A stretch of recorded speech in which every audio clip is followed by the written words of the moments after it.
Alain, propos d'un Normand. Le libre arbitre. J'avais entendu une discussion entre philosophes sur la liberté humaine. Nous avions vu défiler au petit galop des escadrons d'arguments.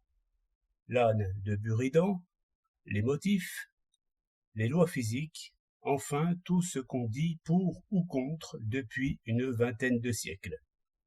C'était neuf comme la revue du 14 juillet.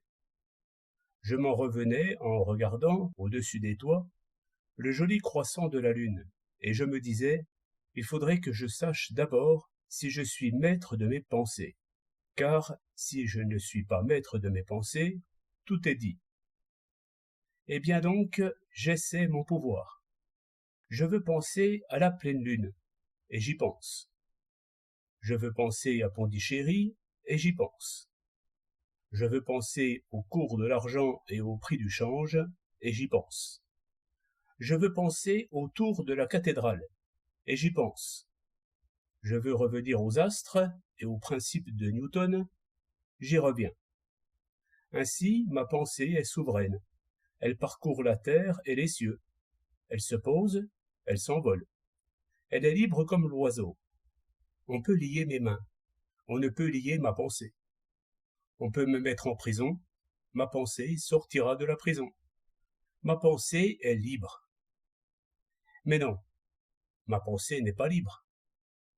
Toutes mes idées se tiennent comme les grains d'un chapelet.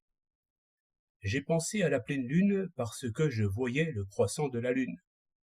Le clair de lune m'a fait penser à Pondichéry, parce que j'ai entendu parler des clairs de lune dans ce pays-là. Ainsi pour le reste. Mais l'argument est faible. On voit qu'il sort de la besace des philosophes. Il ne vaut pas cher, car supposons que j'ai choisi librement une idée. Je pourrais toujours trouver quelque lien entre celle-là et la précédente. Non, disons mieux. Je veux penser à la Chine. Qu'est-ce que cela peut bien signifier? Assurément, cela signifie que je pense à la Chine. On ne peut vouloir penser à une chose sans y penser. Il est donc impossible que je veuille d'abord penser à la Chine et que j'y pense ensuite. Ma volonté suit mes pensées. Donc, lorsqu'une pensée surgit, ce n'est jamais parce que je le veux qu'elle surgit. C'est au contraire parce qu'elle surgit que je veux qu'elle surgisse. Ainsi, je suis assuré que ma volonté ne peut rien sur mes pensées.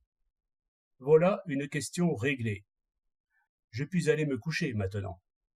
Bonsoir, la lune. 9 juin 1908.